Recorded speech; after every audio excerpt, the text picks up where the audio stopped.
je voudrais que nous lisions ensemble 1 Pierre chapitre 2 au verset 6 comme texte introductif de notre réflexion de ce matin. Et après quoi nous lirons le texte de base qui se trouve en Matthieu chapitre 1 versets 18 à 25. 1 Pierre 2, 6, car il est dit dans l'Écriture, « Voici, je mets en Sion une pierre angulaire choisie précieuse, et celui qui croit en elle ne sera point confus. » Je me souviens qu'il y a quelques mois, je regardais une vidéo sur Internet. Il s'agissait d'un chantre dont le chant disait, c'est une prière à Dieu, emmène-moi dans les hauteurs pour t'adorer de plus près, car loin de toi, c'est la confusion. Et alors qu'il chantait, il y avait une grande foule qui était vraiment en extase dans l'adoration et il se déplaçait, il avait un micro-baladeur un peu comme moi, il se déplaçait, il allait à l'extérieur, il y avait des tentes et puis il y avait des gens sous la tente. Et pendant qu'il chantait, il a vu un frère vraiment très impliqué dans le cantique et il a voulu faire profiter toute l'assistance de la voix et de l'intimité forte que l'on pouvait sentir dans l'expression corporelle de ce frère. Et c'est ainsi donc que pendant qu'il chantait, il a pris son micro et il l'a mis sur la bouche de ce frère, qui chantait avec beaucoup de passion, mais qui non seulement n'avait pas une belle voix, mais pire encore, ne connaissait pas les paroles. Et ce frère a élevé sa voix avec conviction et il a dit à Dieu, « Ramène-moi dans la confusion. » C'est comme ça que le chantre a vite repris le micro. Il a dit, « Jésus. »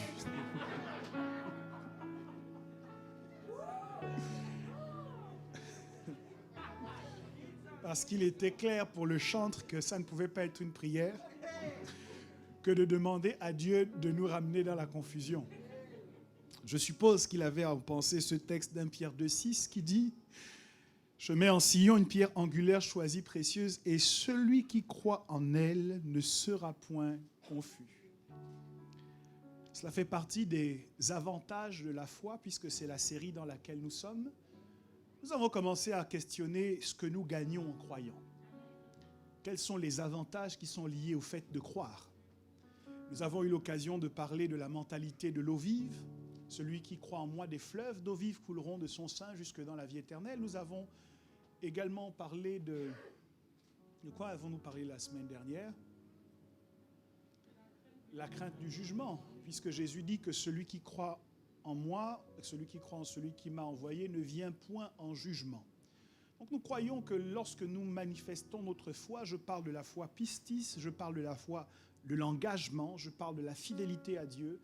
Lorsque nous croyons en Dieu, il y a des avantages qui sont liés à notre foi. Et au nombre de ces avantages, on découvre en 1 Pierre 2, 6 que celui qui croit en Jésus, parce qu'en fait, la pierre angulaire choisie précieuse dont il est question dans ce texte n'est autre que Jésus. On dira que c'est la pierre angulaire choisie précieuse qui a été rejetée par les bâtisseurs, mais qui est devenue la principale de l'angle. C'est donc Jésus dont il est question, et il est dit que celui qui croit en Jésus ne sera point confus. Donc un des avantages de notre foi, c'est d'avoir l'assurance que nous ne serons point confus. Alors quand on parle de confusion dans la langue française, il y a au moins deux significations qui me viennent à l'esprit. Quand on dit de quelqu'un qu'il est confus, la première chose à laquelle on fait référence, c'est que c'est quelqu'un qui est un peu perdu. Okay? C'est quelqu'un qui ne sait pas exactement comment s'orienter. Il est dans la confusion. Il ne sait pas quelle décision prendre. Il ne sait pas comment organiser sa vie. Quels sont les choix qu'il doit faire. Mais la confusion dans la langue française parle également du sentiment de honte. Quand quelqu'un dit, après s'être trompé, après avoir posé un acte mauvais, la personne va dire « je suis confus ». c'est une façon de dire je suis désolé, c'est une façon de reconnaître sa culpabilité et d'extérioriser un sentiment de honte. Et en vérité, c'est plutôt dans ce sens-là que le texte que nous avons lu parle de la confusion. Le mot grec qui est utilisé ici, c'est kataïchouno. Kataïchouno parle de être confus, tromper, confondre, déshonorer, faire honte. Ok, rendre honteux, être honteux, rougir de honte. Voici les définitions, les significations que l'on peut trouver dans ce terme. On parle également de celui, on l'utilise également pour parler de celui qui est honteux, celui qui a été repoussé ou celui dont l'espérance a été déçue. Jésus dit, celui qui croit en moi ne sera point couvert de honte. Celui qui croit en moi ne sera pas honteux. Le sentiment de honte est un sentiment que nous connaissons tous, que nous avons tous expérimenté au moins une fois, je crois. La définition du sentiment de honte, la honte, c'est un sentiment d'abaissement, d'humiliation qui résulte d'une atteinte à l'honneur et à la dignité. Couvrir quelqu'un de honte, c'est aussi le sentiment d'avoir commis une action indigne de soi ou la crainte d'avoir à subir le jugement défavorable d'autrui. On parle également du sentiment de gêne qui peut être dû à la timidité, à la réserve naturelle, au manque d'assurance, à la crainte du ridicule, qui empêche de manifester ouvertement ses réactions, sa façon de penser ou de sentir. Le sentiment de honte est destructeur, de mon point de vue, est extrêmement dangereux dans le sens où on peut avoir honte de tout. Quelqu'un peut avoir honte de trop de kilos, de quelques kilos en trop. Quand une autre personne en face peut avoir honte de quelques kilos en moins. On peut avoir honte d'avoir manqué sa coupe de cheveux ou d'avoir marié de mauvaise manière les couleurs. Bien, on peut avoir honte d'avoir dit quelque chose ou de ne pas avoir dit quelque chose. On peut avoir honte d'avoir posé un acte ou de ne pas avoir posé l'acte qu'il fallait à ce moment-là. On peut avoir honte d'une mauvaise note qu'on a eue à l'école. On peut avoir honte de dire ouvertement quel est son salaire. On peut avoir honte de la maison dans laquelle on habite ou du kilométrage de la voiture qu'on conduit. On peut avoir honte des personnes que l'on fréquente. On peut avoir honte de tellement de choses.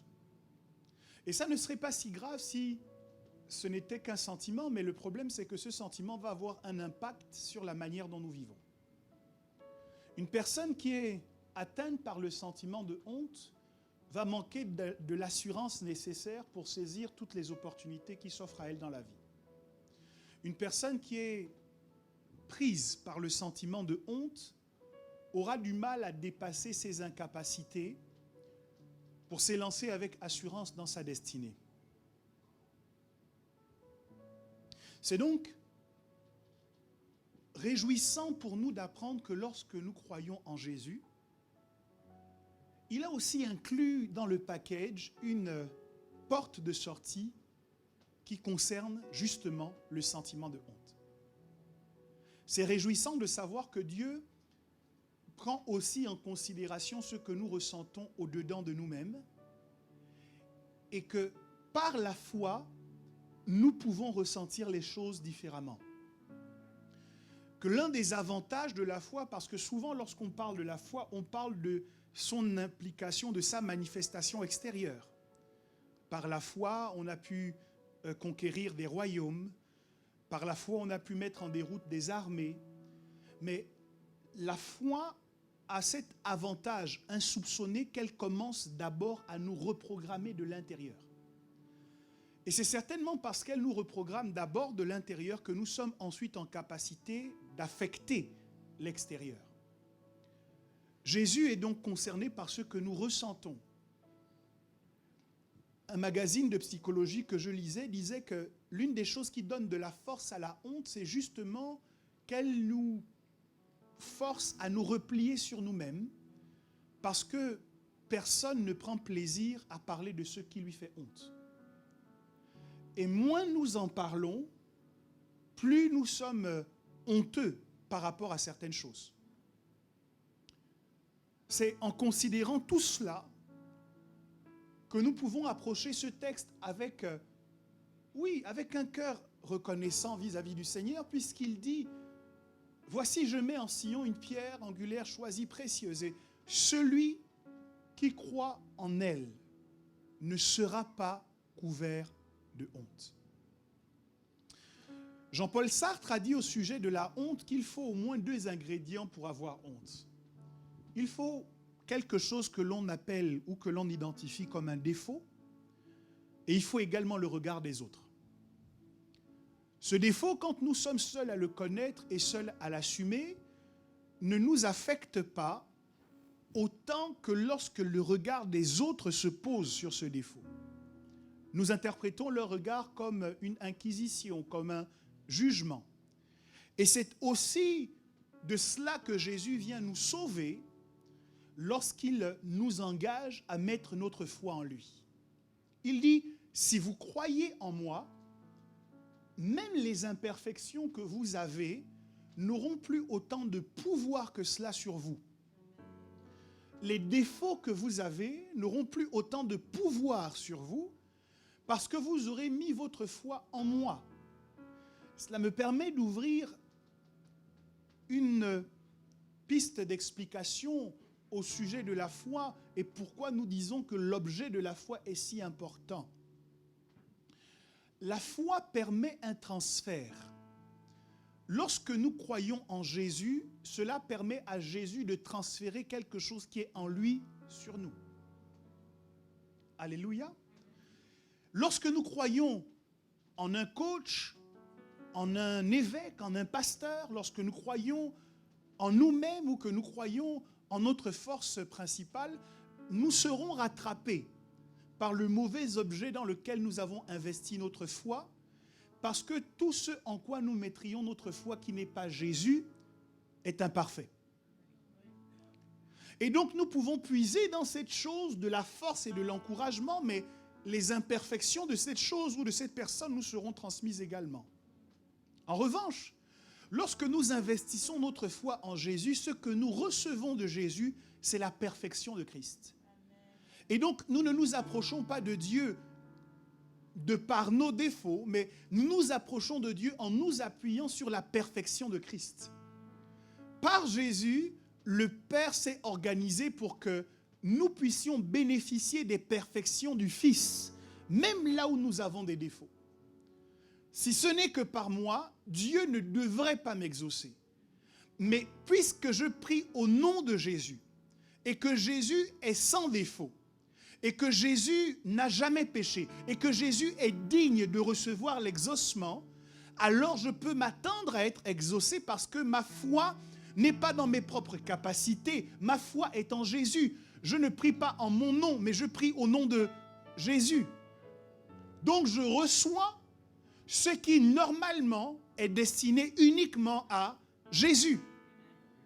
De la même manière que Jacob, en s'introduisant dans la chambre de son père Isaac, après avoir revêtu les vêtements d'Ésaü, n'était pas éligible, humainement parlant, à recevoir la bénédiction qui était réservée à l'aîné. Mais quand Isaac a dit « la voix est la voix de Jacob », mais les vêtements sont les vêtements d'Ésaü, il a senti l'odeur des vêtements d'Ésaü, Isaac n'a eu d'autre choix que de proclamer la bénédiction qui devait retomber sur Ésaü. De la même manière, lorsque nous nous approchons de Dieu, Dieu dit, la voix est la voix de Prudence.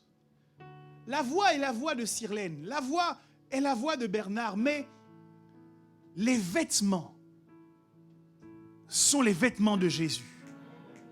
Et quand il nous approche de lui et qu'il hume notre odeur, ce n'est pas l'odeur du péché. Ce n'est pas l'odeur de l'iniquité qui monte jusqu'à lui, mais c'est l'odeur de la sainteté de Jésus. C'est l'odeur de la justification de Jésus. C'est l'odeur de l'innocence de Jésus qui monte jusqu'à lui. Et en humant l'odeur de son Fils unique, Dieu peut nous bénir exactement de la même manière qu'il bénirait Jésus. Celui qui met sa foi en lui ne sera pas couvert de honte. Et je me suis réjoui en lisant cela, mais j'ai été quelque peu en difficulté tout de même. Parce que lorsque je prêche, que je vous prêche, en général, je me prêche à moi-même. Et avant de vous prêcher un message, en règle générale, je me le prêche à moi-même. Et je me demande souvent où est-ce que je me situe par rapport à ce texte que je viens de lire et que je m'apprête à prêcher. Alors je veux vous rassurer, je ne me prêche pas moi. Ça signifie que je ne vous prêche pas seulement ce que moi je sais faire. Parce que je ne veux pas vous limiter à ce que moi je peux déjà faire. Je veux vous prêcher la Bible dans son intégralité. Ça veut dire que si la Bible dit quelque chose que je n'ai pas encore obtenu, je crois qu'en proclamant ce que la Bible dit, il y a de la puissance dans ce que la Bible dit pour que quelqu'un dans la famille puisse l'obtenir. Alors, il y a des gens qui disent, il ne faut prêcher que ce que tu vis ou que ce que tu fais. Je suis en désaccord avec ça. Je crois qu'en tant que prédicateurs, nous devons faire tous nos efforts pour être des modèles et des exemples, mais nous ne devons jamais limiter notre prédication à nos victoires ou à nos échecs. Parce que tout le monde n'est pas censé connaître uniquement nos victoires et aussi nos échecs. Moi, je crois que des fils accomplis doivent faire mieux que leur père. Et donc, c'est ma bénédiction de vous imaginer aller plus loin que moi. Et c'est pourquoi je ne vous limiterai pas à moi, mais je veux vous prêcher le conseil de Dieu dans son intégralité. Mais ceci étant, je pose quand même une question. Je dis, bon, le texte dit, celui qui croit en moi ne sera point confus. Et je me suis demandé, Seigneur, est-ce que je peux honnêtement me présenter devant les gens et leur dire l'un des avantages de la foi, c'est que vous n'aurez plus honte. Parce que moi, je crois depuis un certain temps, et je suis au regret de vous annoncer qu'il m'est arrivé quand même d'avoir honte. Je ne peux pas vous raconter une légende. Je crois depuis que j'ai l'âge de 12 ans, mais il y a des situations dans lesquelles je ne me suis pas senti à la hauteur. Il y a des situations face auxquelles j'aurais voulu dire ceci et j'ai dit autre chose.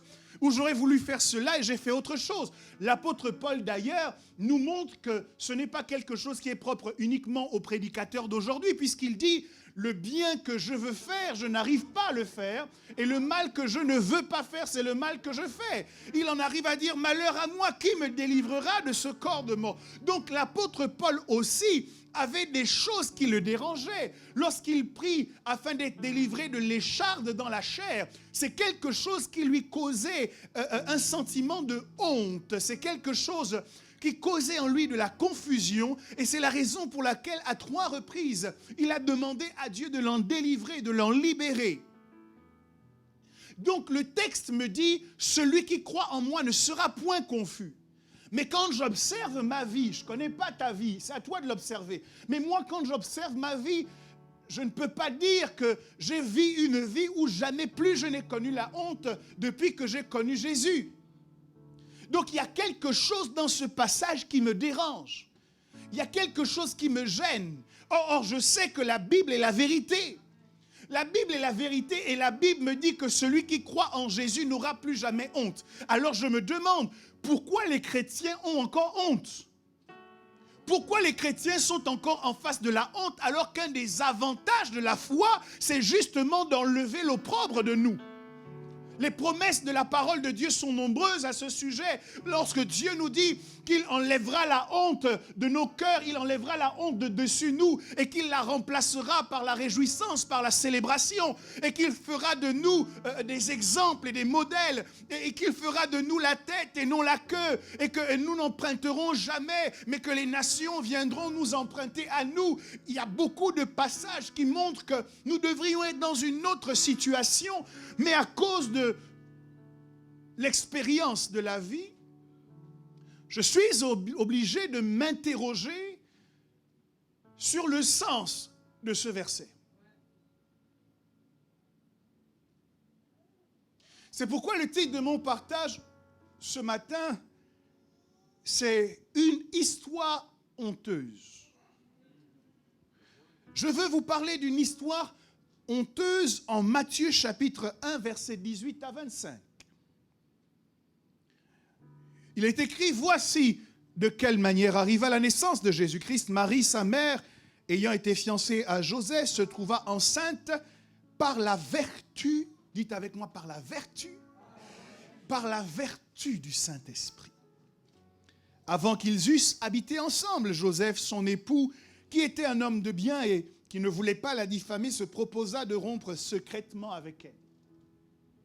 Comme il y pensait, voici, un ange du Seigneur lui apparut en songe et dit, Joseph, fils de David, ne crains pas de prendre avec toi Marie, ta femme, car l'enfant qu'elle a conçu vient du Saint-Esprit. Elle enfantera un fils et tu lui donneras le nom de Jésus. C'est lui qui sauvera son peuple de ses péchés. Tout cela arriva afin que s'accomplisse ce que le Seigneur avait annoncé par le prophète. Voici, la Vierge sera enceinte et elle enfantera un fils et on lui donnera le nom d'Emmanuel, ce qui signifie Dieu avec nous. Verset 24, Joseph s'étant réveillé fit ce que l'ange du Seigneur lui avait ordonné et il prit sa femme avec lui. Verset 25, mais il ne la connut point jusqu'à ce qu'elle eût enfanté un fils. Ça veut dire qu'après il l'a connue. Je reprends. Mais il ne la connut point jusqu'à ce qu'elle eût enfanté un fils. Ce qui veut dire qu'après qu'elle eût enfanté ce fils, Joseph a consommé le mariage avec Marie. Un fils auquel il donna le nom de Jésus.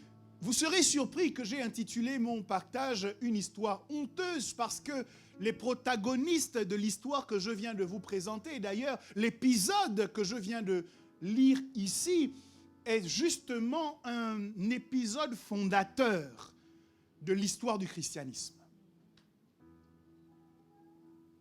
Et je crois que nous sommes en difficulté lorsque nous abordons ce texte parce que nous ne rentrons pas suffisamment dans le contexte de l'époque pour comprendre exactement ce qu'ont pu ressentir les protagonistes de cette histoire. Premièrement, je veux vous parler de Marie. Si vous approchez l'histoire de Marie avec la culture du 21e siècle, rien ne vous choquera dans cette histoire. Parce qu'il n'est pas rare dans notre culture aujourd'hui d'avoir une jeune femme qui habite toute seule dans son appartement et qui est en capacité de dire à sa mère un beau jour « Je suis enceinte », sans que ça ne crée de scandale dans la famille. Marie n'a pas vécu dans notre siècle. À l'époque de Marie, vous devez savoir que Marie ne pouvait pas vivre toute seule, mais que Marie habitait dans la maison de ses parents. Et que lorsque l'ange vient dire à Marie, tu seras enceinte, parmi les premières personnes qui vont constater que Marie est enceinte, il y a bien évidemment les parents de Marie. Les mères sont en capacité d'identifier très très rapidement lorsque quelque chose dans l'anatomie de leur fille est en train de changer. Donc, si vous rentrez un peu dans l'histoire, vous pouvez vous demander qu'est-ce qui s'est passé lorsque, dans les premiers mois de sa grossesse, le corps de Marie a commencé à changer. En tant que jeune femme vierge, qui plus est était fiancée à Joseph, Marie était étroitement surveillée par ses parents. Parce que si jamais, quand le mariage devait être consommé, on constatait qu'elle n'était pas vierge, cela était une honte pour toute la famille. Donc il y avait un risque d'une honte familiale dont les parents de Marie devaient préserver absolument leur fille. Donc j'imagine que Marie, ses allées et venues étaient très certainement surveillées avec beaucoup d'attention. Lorsque Marie voulait sortir pour aller acheter du pain, sa mère lui disait « Hey, où tu vas ?»« Je vais à la boulangerie. »« Attends, je t'accompagne. » Lorsque Marie s'attardait un petit peu au portail le soir, son père allait régulièrement faire des tours. Lorsqu'elle se mettait dans un coin avec son smartphone, son père disait « Marie, tu parles avec qui là ?» Parce que cette jeune fille, bien sûr, il n'y avait pas de smartphone à l'époque, vous comprenez, c'est une ironie. N'allez pas dire il a fait une hérésie, il a dit que Marie avait WhatsApp. Non, c'est une façon de dire. Ou signal. Donc, Marie était étroitement surveillée. Et cette jeune fille, qui est dans la maison de ses parents, voit l'ange dépasser son père, dépasser sa mère, pour aller directement s'adresser. Les théologiens disent qu'elle avait entre 13 et 16 ans. Pour aller dire à Marie, tu vas être enceinte. Marie commence à dire, comment ça va se faire puisque je ne connais pas d'homme. Mais en vérité, ce qu'elle veut dire, c'est, je ne suis pas encore mariée. Et ce qu'on peut entendre par je ne suis pas encore mariée, c'est, je suis encore sous la responsabilité de mes parents. Comment tu veux me mettre dans une situation où je vais aller dire à ma mère, maman, moi, Marie, fiancée à Joseph, je suis enceinte. Elle ne pouvait pas donner la grossesse à Joseph, comme certaines personnes le font. Elle est tombée enceinte, elle dit c'est lui le père.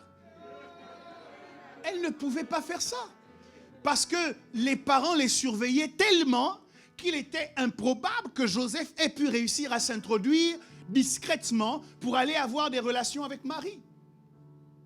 Imaginez un peu Marie, que sa mère interpelle pour dire, Marie, il y a quelque chose qui se passe dans ton corps, on dirait que tu es enceinte. Imaginez l'état psychologique de Marie qui doit dire à sa mère, oui maman, je suis enceinte de Dieu.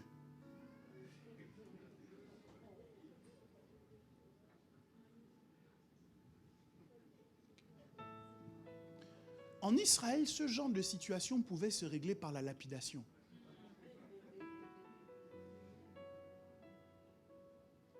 Vous pouvez imaginer le sentiment de honte dans lequel Marie était lorsqu'elle se déplaçait dans la rue et que les gens voyaient comment son corps changeait alors qu'elle n'était pas encore mariée.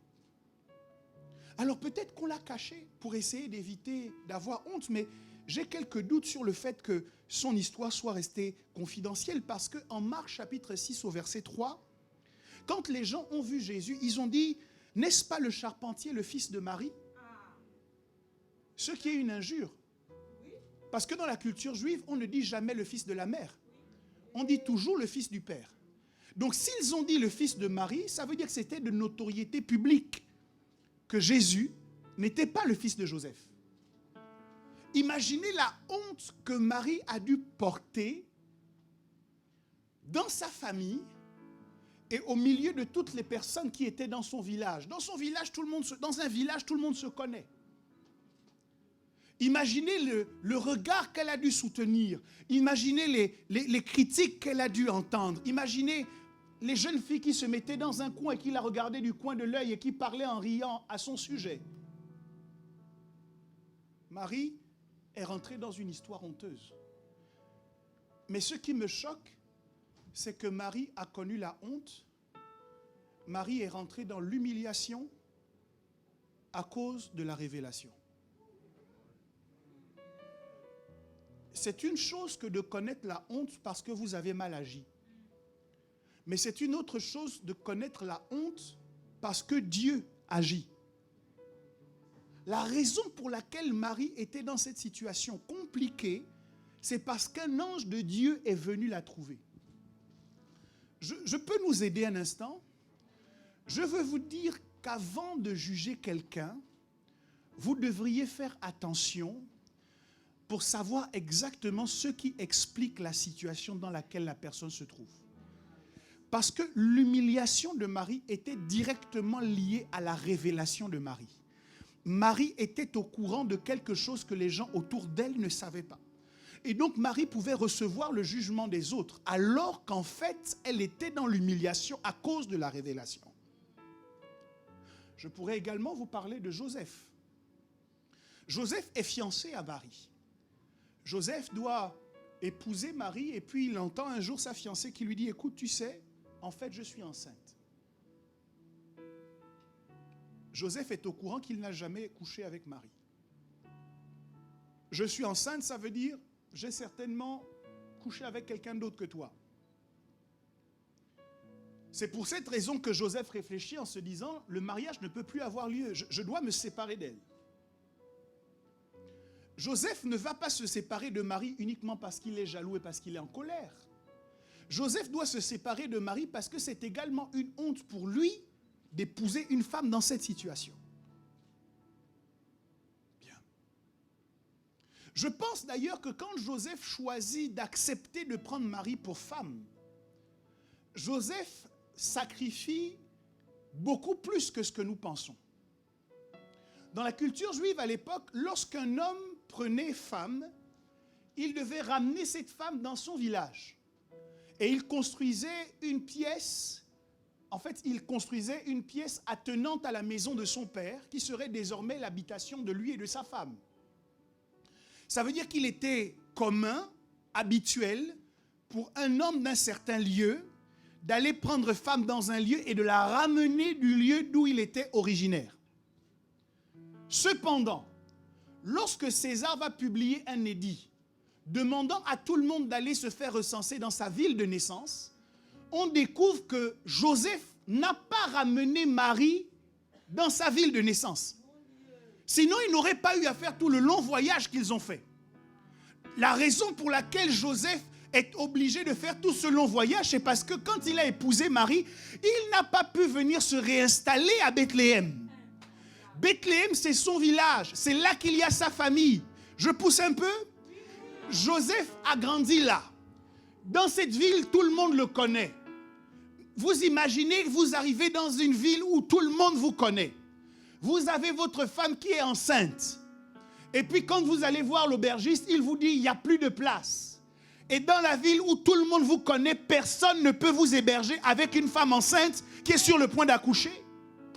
La raison pour laquelle Joseph n'a d'autre choix que d'aller dans les tables, c'est parce que c'était de notoriété publique, c'était une humiliation générale pour lui d'avoir épousé Marie. Personne ne pouvait accueillir Joseph dans sa maison. Mettez-vous à la place de ces gens, ou plutôt mettez-vous dans la même situation. Vous êtes dans un village, il y a un monsieur qui vient frapper à votre porte et qui vous dit « ma femme va accoucher ». Vous n'allez pas lui dire « va dans les tables ». À moins que vous ayez un problème avec la personne. Donc lorsque Joseph accepte cela, Joseph lui aussi va rentrer dans un cycle de honte. Une histoire honteuse va démarrer dans la vie de Marie et également dans la vie de Joseph.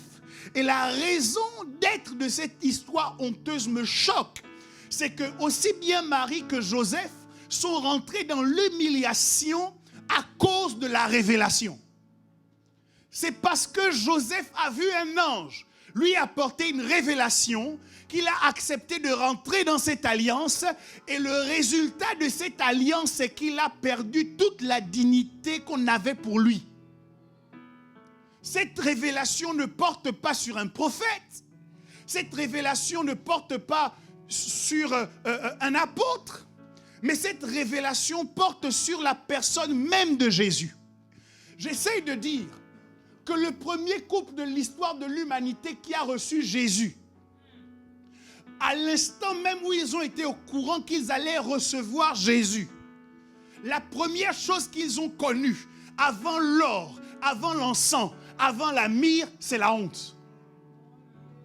Ça veut dire que lorsque nous recevons Jésus, la première chose que nous recevons avant la gloire, avant la célébration, avant l'élévation, c'est l'humiliation. Cette histoire me fait penser à la situation dans laquelle Noé a dû se trouver. Lorsque dans un pays où il n'y avait jamais eu de pluie, Noé a commencé à utiliser ses journées pour bâtir une embarcation qui pouvait flotter sur l'eau. Les gens qui avaient grandi avec Noé ont commencé à le regarder en disant « Mais qu'est-ce qui t'arrive ?» Noé dit « Bientôt il y aura le déluge. » Noé est devenu la risée de tous ses amis. Noé est devenu un objet de moquerie. Et je demande, pour quelle raison Noé a-t-il été moqué? Pour quelle raison Noé a-t-il été humilié? Il a subi tout cela à cause d'une révélation. Je pose une question à quelqu'un. Quelle est l'humiliation qui est liée à ta révélation? Je veux que tu saches qu'il n'y a pas de révélation qui n'entraîne pas une humiliation. Quand Joseph a été mis au courant de la destinée qui était la sienne, à la suite de ces informations, Joseph a été balancé dans une citerne, Joseph a été vendu comme esclave, Joseph est tombé dans une prison parce qu'à la suite de la révélation vient l'humiliation. Le problème de beaucoup d'entre nous, c'est que nous avons la révélation et nous voulons que la révélation s'accomplisse dans nos vies. Nous voulons expérimenter la matérialisation de cette révélation. Quand on parle à Marie, on dit « c'est lui qui sauvera son peuple de ses péchés ». Donc Marie a conscience qu'elle va donner naissance à un héros national et international. Mais avant que ce Jésus ne devienne le héros national et le héros international, avant que les mages n'arrivent dans les tables pour honorer Jésus, pendant 9 mois de sa vie, Marie a dû vivre le calvaire. Elle a été humiliée par sa famille. Elle a été rejetée par ses amis. Elle a été rejetée par tout le monde. Et cette jeune fille qui était âgée entre 13 et 16 ans n'avait d'autre choix que de trouver du réconfort chez une vieille femme appelée Élisabeth, parce que c'était la seule qui pouvait comprendre un peu ce qu'elle ressentait. Aucune fille de son âge ne pouvait la comprendre. Lorsque tu reçois Jésus dans ta vie, les gens de ta génération ne te comprendront pas. Parce que ton cœur va commencer à battre pour autre chose que ce qui fait battre leur cœur. Tu ne peux pas assumer la révélation si tu n'es pas d'accord d'assumer l'humiliation qui va avec la révélation. Est-ce que je parle à quelqu'un? Noé aurait perdu sa vie et perdu la vie de sa famille s'il s'était cantonné à recevoir la révélation, mais s'il n'avait pas accepté l'humiliation qui va avec la révélation. L'un des problèmes que nous avons dans notre génération, c'est qu'en tant qu'enfants de Dieu, en tant que chrétiens, nous sommes d'accord pour la révélation, mais nous ne voulons pas assumer l'humiliation. Les chrétiens ne veulent pas devenir des personnes dont on se moque. On n'accepte pas ça. Les chrétiens n'acceptent pas de devenir des personnes qu'on prend pour des illuminés, pour des fous, pour des extrémistes. Aujourd'hui, le travail de beaucoup de chrétiens, c'est de démontrer au monde que nous sommes comme le monde. Alors je m'habille comme eux pour dire on peut être chrétien et être branché. Mais la mission que tu as sur la terre, ce n'est pas de démontrer au monde qu'un chrétien est comme le monde. Justement, ta mission sur la terre, c'est de démontrer au monde qu'un chrétien est différent du monde. Bon. Le problème de Marie est lié à la révélation que Marie a reçue. Donc, je voudrais que tu t'interroges sur la raison d'être des problèmes que tu expérimentes. Si tu es combattu parce que tu as eu la révélation de Jésus, si tu es rejeté parce que tu as eu la révélation de Jésus, si certaines portes se ferment parce que tu as choisi Jésus, tu ne fais rien de différent de ce qu'ont fait les premières personnes qui ont rencontré Jésus. Vous me direz peut-être qu'il ne s'agissait que d'une histoire isolée, mais ce même Dieu qui nous dit « Celui qui croit en moi ne sera point confus ». Vous savez comment il est mort? Comment Jésus est mort? Jésus est mort dans l'humiliation la plus totale. Dans les films que vous regardez, dans les représentations cinématographiques, on vous dit qu'il avait une sorte de caleçon. Mais quand les Romains crucifiaient quelqu'un, en règle générale, cette personne était nue, complètement nue. Jésus a été humilié. On a craché sur lui. On l'a méprisé, on l'a insulté et on l'a crucifié tout nu devant tout le monde. Et il me dit, si tu crois en moi, tu ne connaîtras pas la honte.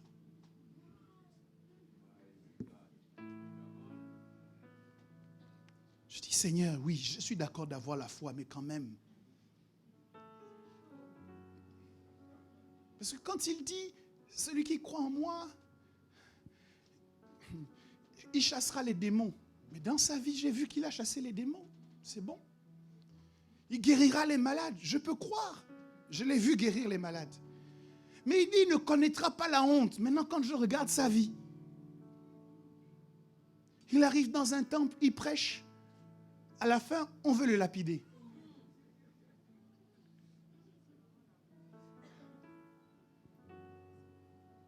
Alors je me suis dit, peut-être que, justement, comme beaucoup d'autres choses, Jésus a assumé la honte et l'humiliation sur lui, afin que vous et moi, nous puissions vivre autre chose.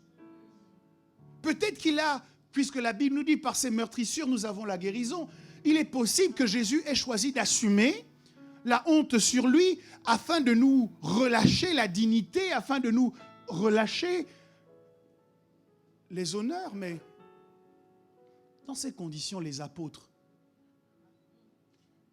ils auraient dû être au bénéfice de ce sacrifice.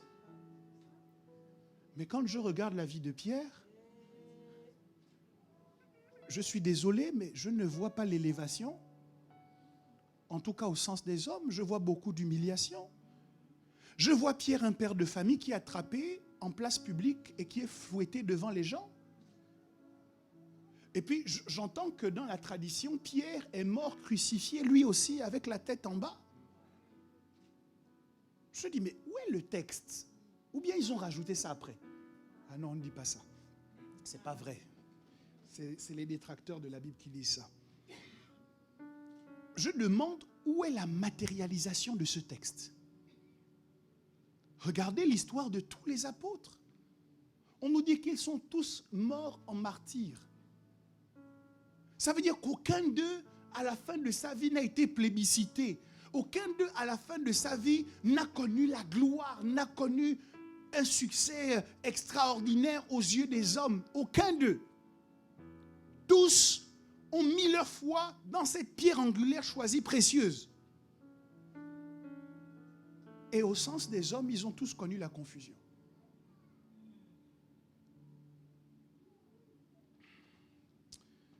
Mais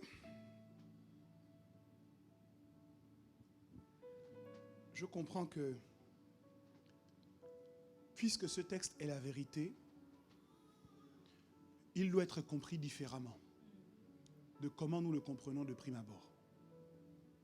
Cet avantage que nous avons dans la foi doit être perçu différemment.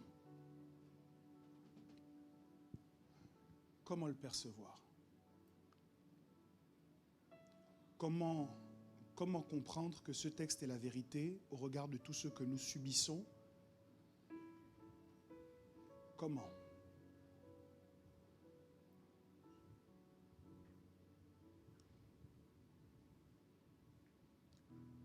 Il faut pour cela décider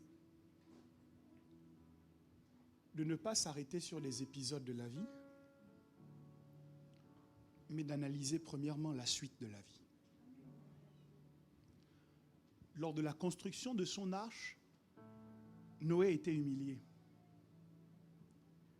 Mais quand la pluie a commencé à tomber,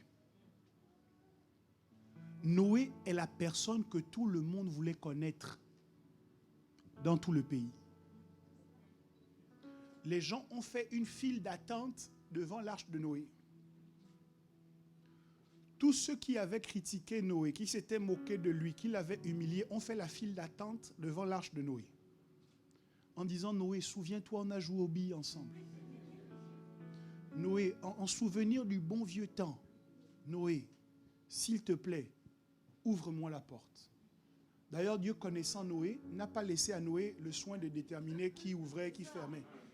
La Bible dit que Dieu lui-même a fermé la porte derrière Noé. Donc, si vous prenez la situation de Noé au moment de la construction, vous verrez uniquement de l'humiliation. C'est ça notre problème. C'est que nous sommes en train de prendre une photo et d'analyser notre vie au moment de la construction. Mais c'est normal. Au moment de la construction, il y a de l'humiliation. Quand vous regardez la situation de Marie, pendant tout le temps où l'enfant était en train de se développer dans son ventre, pendant le temps où l'enfant était en construction, Marie subissait des humiliations. Mais lorsque l'enfant est né, elle a vu des étrangers arriver avec les bras chargés de présents. Et là, l'humiliation qu'elle avait subie depuis a commencé à être changée pour devenir l'élévation. Vous entendez que l'humilité précède la gloire? Vous devez pratiquer que l'humilité précède la gloire. Ce que vous avez subi comme moquerie et comme honte est validé dans le cadre d'une construction. Parce que dans la construction, on ne voit pas bien où vous allez. Dans la construction, on ne comprend pas bien ce que Dieu est en train de faire dans votre vie.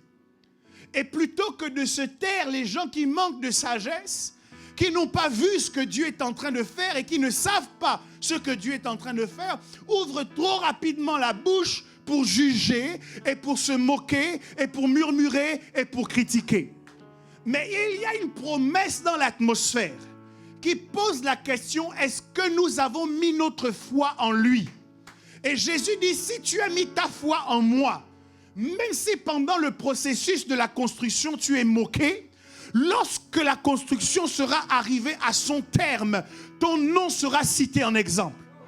Pendant leur vie, ils ont été humiliés, certes, mais lorsqu'ils ont accompli ce pourquoi Dieu les avait envoyés, on a commencé à les citer en exemple. Et aujourd'hui, l'humanité tout entière doit remercier Noé parce que Noé a accepté d'entendre la voix de Dieu et Noé a accepté les humiliations qui allaient avec l'obéissance à la parole de Dieu.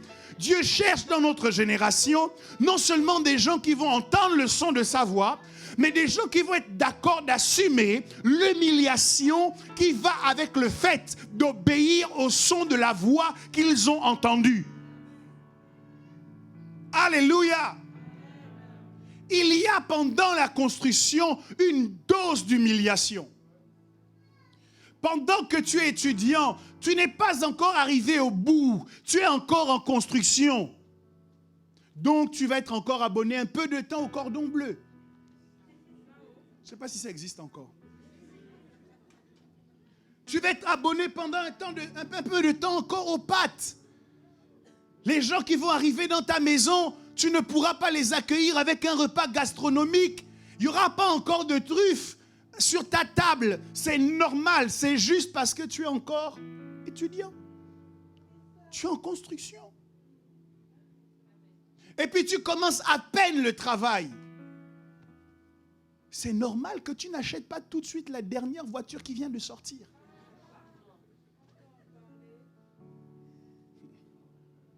C'est le mystère des propriétaires locataires.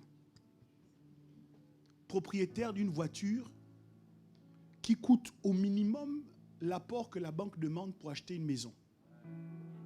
Mais locataire de sa maison. Propriétaire, locataire.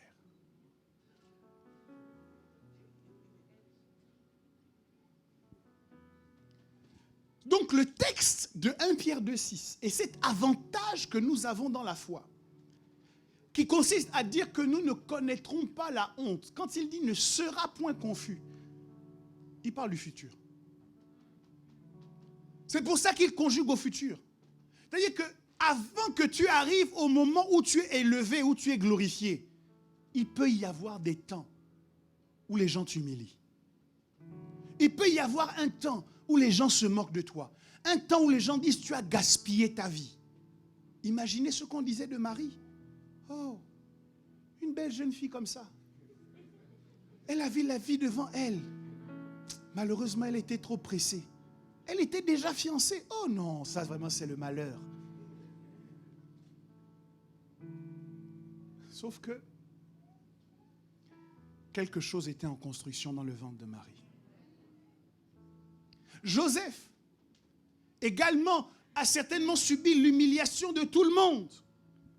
Le rejet de tout le monde. Mais j'aimerais bien interroger les amis de Joseph, les parents de Joseph, ceux qui l'ont rejeté, qui ont dit, mais comment tu peux épouser une femme qui est enceinte de quelqu'un d'autre? En plus, elle n'est pas bien dans sa tête. Elle dit, le quelqu'un d'autre là, c'est Dieu. Comment? On ne t'a pas éduqué comme ça, Joseph. J'aimerais bien leur demander leur avis maintenant, des siècles après, qu'à travers le nom de Jésus, toutes les familles de la terre sont bénies. J'aimerais bien leur demander leur avis. La Bible nous enseigne que la fin d'une chose vaut mieux que son commencement. L'avantage que nous avons dans cette foi que nous professons au sujet de la confusion, c'est que si nous n'avons pas de certitude quant au présent, nous avons une ferme conviction quant à l'avenir. Je ne sais pas par où Dieu va te faire passer. Je ne sais pas combien de temps ça va durer. Je ne sais pas combien de larmes tu vas verser. Mais ce dont je suis certain, selon 1 Pierre 2,6, c'est que si tu mets ta foi en Jésus, tu vas y arriver. Maintenant, j'aimerais vous poser la question. Qu'est-ce que vous préférez comme configuration? Être sûr de la fin ou être sûr du maintenant? Être sûr du pendant ou être sûr de la destination? Vous devez accepter des temps de flottement dans le maintenant. Vous devez accepter de ne pas comprendre certaines choses dans le maintenant. Parce que ça fait partie de l'histoire. Je me souviens de Pierre qui va dire à Jésus un jour, Maître, nous avons tout quitté pour te suivre. C'est-à-dire, à l'heure actuelle, on n'a rien. Comment on va faire? J'aurais aimé questionner Pierre. Le jour où, dans une église de 3000, de 5000 âmes, 5000 personnes ont vendu tout ce qu'elles possédaient et sont venues déposer aux pieds de Pierre. Je lui aurais demandé, hé Pierre, et l'entreprise de pêche là? Tu en dis quoi maintenant? 5000 personnes ont tout vendu, sont venues déposer à ses pieds. Donc, Pierre n'avait aucune assurance sur le maintenant. Mais Jésus, lorsque nous mettons notre foi en lui, il nous assure sur la finalité. C'est le premier point ou le premier pan dans lequel il faut comprendre ce passage. Ne sera point confus. Peut-être que je connais un peu de confusion aujourd'hui, mais je sais qu'à la fin, c'est Jésus qui gagne. C'est l'euro en ce moment. Vous savez, avec le football, lorsque vous mettez un match, vous ne savez jamais comment ça va terminer. Nous avons l'avantage. On est en 2021 et il paraît que c'est l'euro 2020. J'aime bien. Parce que ça explique bien ce que je veux dire. Nous, on est en avance. Et ce qui se passe maintenant, c'est déjà passé. Et les résultats de ce qui se passe maintenant sont déjà connus. Donc Jésus dit peut-être qu'à un moment donné, ton adversaire va tirer un pénalty contre toi. Peut-être qu'à un moment donné, le défenseur va faire un tacle. Peut-être même qu'il va marquer un but. Mais sois sûr qu'à la fin, ce n'est pas lui qui va soulever la coupe.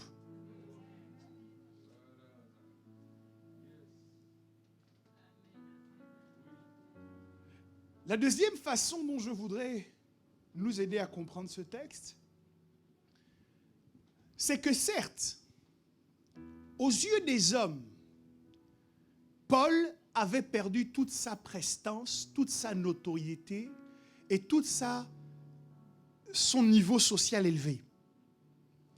Aux yeux des hommes, Joseph avait perdu tout l'honneur dont il était normalement détenteur avant d'accepter d'épouser Marie.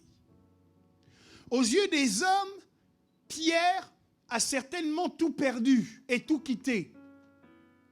Mais plus de 2000 ans après, vous et moi, nous parlons de Paul.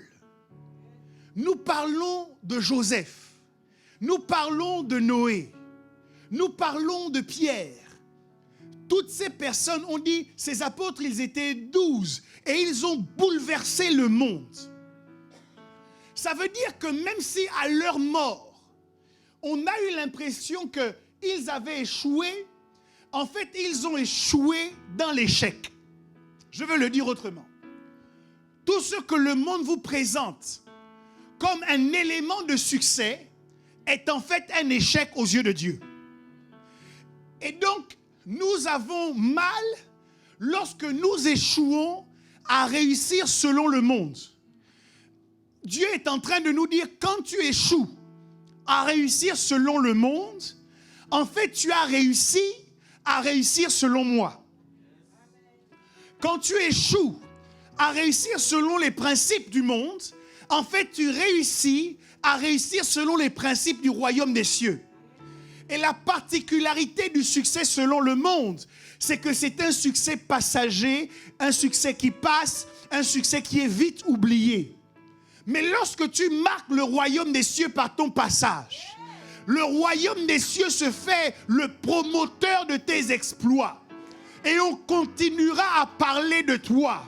Cette femme qui a brisé un vase d'albâtre, Jésus a dit partout où cette bonne nouvelle sera prêchée, on parlera de l'histoire de cette femme. Donc lorsque tu acceptes Jésus, oui, tu rentres dans une phase d'humiliation. Tu rentres dans une saison de honte. Tu rentres dans une saison de moquerie. Mais cette saison ne dure pas indéfiniment. Et le moment arrive où Jésus choisit désormais d'assumer. Il dit, celui qui confesse mon nom devant les hommes, je confesserai son nom devant mon Père et devant ses anges.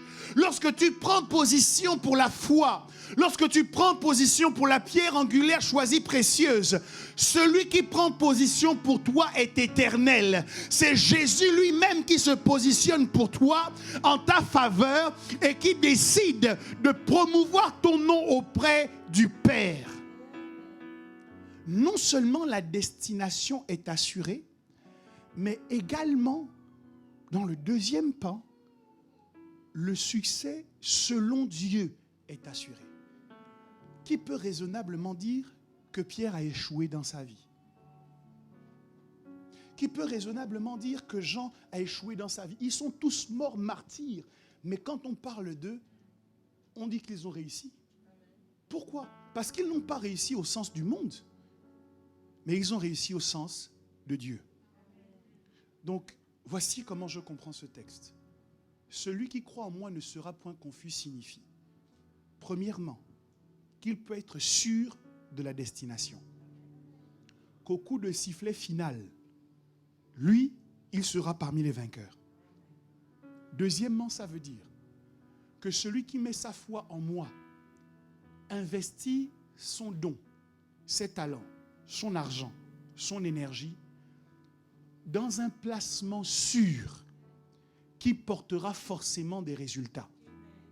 à la différence de quelqu'un qui ne met pas sa foi en moi, qui va investir son don, ses talents, son énergie, son argent dans quelque chose qui malheureusement passe et se détruit. Voilà pour la raison pour laquelle une telle personne ne connaît pas la honte. Elle a mis sa foi dans le bon Dieu et elle s'est investie dans ce qui produit de vrais résultats. Alors, je ne sais pas pour vous, mais pour ce qui me concerne, je dirais que pour ce type de fin, pour ce type de finalité, il faut accepter un peu la fin. D'avoir faim. Si tu sais quelle est la fin qui t'attend, tu peux accepter pendant un peu de temps d'avoir faim. Si tu sais quelle est la finalité, tu peux accepter un peu d'être humilié. Tu peux accepter un peu d'être moqué. Parce que le disciple n'est pas plus grand que son maître. S'ils se sont moqués de Jésus, s'ils se sont moqués des premiers disciples de Jésus, alors ils vont se moquer aussi de toi. Il faut que nous arrêtions de courir derrière la célébration du monde. Que nous en soyons pleinement délivrés.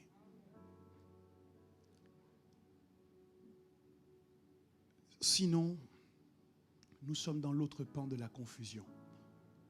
C'est-à-dire que nous ne savons pas comment nous nous dirigeons. C'est le qu'en dira-t-on qui nous oriente. C'est ce que pensent les autres qui nous orientent. C'est l'avis de nos collègues de travail qui détermine la manière dont nous allons poursuivre notre carrière. Nous connaissons une certaine confusion. Et le projet de Dieu, c'est que toute confusion, qu'elle soit de la honte ou qu'elle soit de la difficulté dans la manière de se diriger, que toutes ces formes de confusion soient ôtées de notre vie. Que Dieu bénisse sa parole.